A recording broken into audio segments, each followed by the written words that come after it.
Man, so these two are stranded on an island. I mean, I can already tell where this is going to go. They're going to realize that each other are not so bad, and they're going to be able to just move past all their drama and go on with it. You ever hunt? I think I like it. Yeah, it's a Sam Raimi film.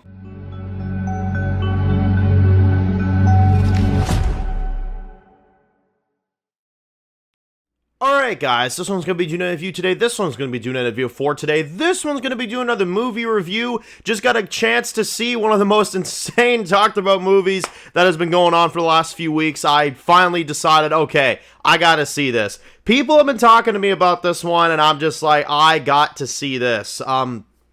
And there's Rachel McAdams, which I think is an incredible actress, and there's blood and gore, and I was like, alright, what is this? So I went to go see Send Help from 2026. This is a January film, still kind of going off of January a little bit. It's been out for about a week or a little over a week, something like that. Yeah, I mean, I gotta say, this is one of the most insane movies I've seen in a good while. I mean, this movie genuinely had blood, it had gore, it had comedy, it had incredible acting, it had really, really good stuff going on, and a really interesting twist as well. Now, I'll kind of go into a minor non-spoiler for y'all at first, then I'm going to jump into kind of what happens in this film, because I do want to talk about some of the insanity of this movie. But to kind of give you a non-spoiler here at the beginning, I would say it is a very fun movie.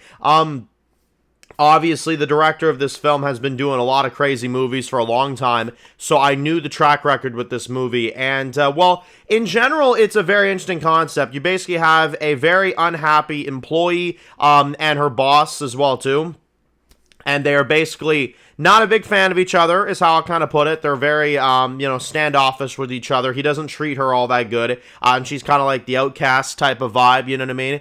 And they end up stranded on an island, basically, where they have to fend for themselves and survive. And now it kind of turns into he doesn't know how to survive, but she does, decently enough, you know what I mean? And now she's kind of the one running him. And she kind of gets, revenge on him and that sort of thing. And the movie runs on that concept, and it's very interesting. Now, you may think, really? That sounds kind of like a basic concept for a film.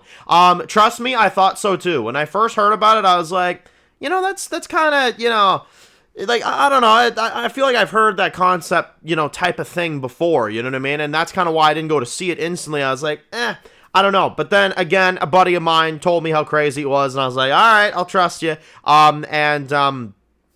Well, then it went from there, basically. So, that's kind of my thoughts on kind of the non-spoilery elements. Now, I'm going to get into some spoilers here, so obviously, you've been warned. Yeah, this movie doesn't mess around at all. This movie genuinely gives you blood, gore, I mean, snot, crazy freaking shit going on. I mean, the movie does not let up at all. Now, the concept is that, at the beginning of the movie, we see her, she's got a terrible marriage going on. She basically, gets her fiance killed, which I thought was very interesting. And then, they kind of try to make her look, unattractive, right? They try to make her look like, like a loser, right? And they try to do that, which I do find interesting because Rachel, I mean, she's a very, very good-looking woman, you know what I mean? So they very much try to dull it down, you know what I mean, to make her look, unattractive, to make her look like the loser that nobody pays attention to, you know what I mean? And it kind of feels like, when I was first watching the first, 20, 30-some minutes of it, I was kind of like, man, this feels like a villain origin story, doesn't it? It feels like a villain origin story to where it's like, you see how shitty her life is, you see how everything is kind of not going her way. She was told that she would be in charge of this company, and then, of course, her boss, Bradley, completely rips that from her. And Bradley, man, Bradley, I mean, what a piece of shit. That guy genuinely pissed me off. And he was just such a dick, such an asshole, you know what I mean? Very good depiction of a terrible boss, you know what I mean? The actor did a really good job. Dylan O'Brien, I think is the actor's name, did a very good job. And basically, the movie kind of continues on from there, and basically they end up crashing on this island, and, she's all in her, happy place, she's making shit, making hats and shit, making straw hats, and he's just, not in good condition because he can barely even walk.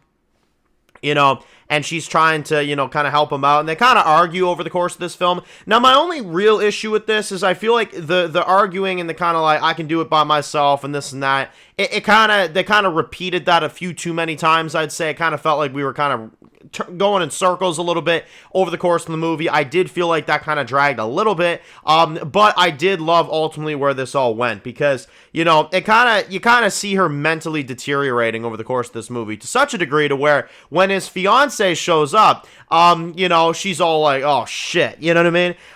And it gets kind of crazy. I mean, there's moments where she like cuts his balls, you know what I mean, and uses, you know, fake blood and shit like that and scares him, and she's like, next time it'll be for real, you know.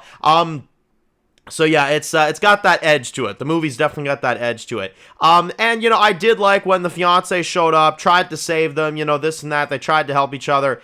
And yeah, I mean, we skip a good amount of time. They've been on this island for damn near a year now. It gets pretty insane. It continues to just go crazier and crazier. And then, well, let's talk about where this all goes, because this was just insane to me. By the time you get to the final act of the movie, and I was kind of thinking to myself, I was like, okay, is there going to be a flip to this? And as you go further in, I was like, okay, no, somebody somewhere is going to kill somebody.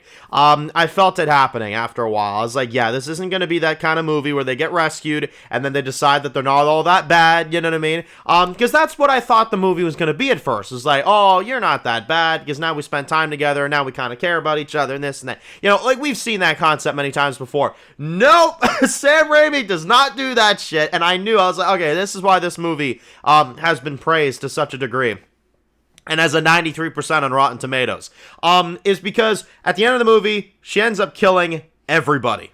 Everybody dies except for her. Yes, she even kills Bradley too. And it was insane, man. It was absolutely insane. This woman is nuts. And she didn't take the ring or anything like that. She leaves and she gets a happy ending for herself. She's looked at as this survivor of the island, and everybody's, you know, wanting to talk to her now, and she's looked at as this, you know, hero and this and that, and nobody ever will know that she killed these fuckers on the island and got away with it. So, in other words, we're watching a horrible person turn into a horrible person, basically. Yeah, no, she kills him. She kills everybody involved, and she leaves, and she's looked at as a hero. And that is how this movie goes, and it's absolutely insane. Rachel McAdams, I mean, this is literally the perfect role for her, though, because if anybody hasn't seen her in her most iconic role in Mean Girls, which I saw way back in the day when I was younger, and I didn't even choose to watch it. I remember I, you know, had somebody that was watching it at the time, and I was like, oh my god, this chick's crazy, you know what I mean? I'm sure a lot of people have seen Mean Girls, so as soon as I saw her, like, that she was the lead of this movie, I was like, that's the chick from Mean Girls. What the shit is going on here? You know what I mean? And I was like, okay, this will be one of those where, you know, she's a bully at first, this and that. You know, they use her for that all the time. No, that's not what happened at all. This movie was the absolute opposite of that. We're watching somebody go mentally insane and deteriorating as you go. And it's absolutely mental. So I loved this movie. I really did. I thought it was fantastic. I think that there was a portion there where it could have kind of picked up the pace a little bit, but aside from that, I think the movie was good. I think it was a smidge too long. That's genuinely my only little nitpick with it. I'm going to give it a 9.5. I had a great time with it. I liked that it didn't go the typical route. And for anybody that sits there and say, oh, but the woman, the girl boss won at the end, that's, you know, modern Hollywood crap. No, it's not. They did not do it to be that. You know what I mean? It, to me, felt like a realistic thing. We were watching somebody mentally deteriorating, and by the end of it, they decide to not go the generic approach. They decide to go a more original approach, which is what I thought was very interesting about it. So, I would recommend it. 9.5 out of 10 for me. Very good film. I heard a lot of talk about it, and I was like, damn, okay, let's see this. And I was very happy with it. I very much enjoyed it. So let me know your thoughts. Post your comments down below. Let me know what you thought of Send Help. If you've seen it, let me know what you think about it. If you're new to the channel and you enjoy videos like this, make sure to click subscribe button so you don't miss any of the videos. Make sure to follow me on Dan's Reviews Official on Instagram, guys. And of course, I'll see you guys really soon for more videos very soon. Enjoy the rest of the day, guys, and peace out. Born in the dark alleys, city of concrete. Dan's reviews blowing up, never taste defeat. Walking Dead dissected every plot twist beat. World gone mad, TV junkies hit a treat. Typing up scripts, marathon through the night. His opinions hit harder than a street fight scene. Every episode, brain sharper than a knife. He's the beacon of critique, shedding TV light.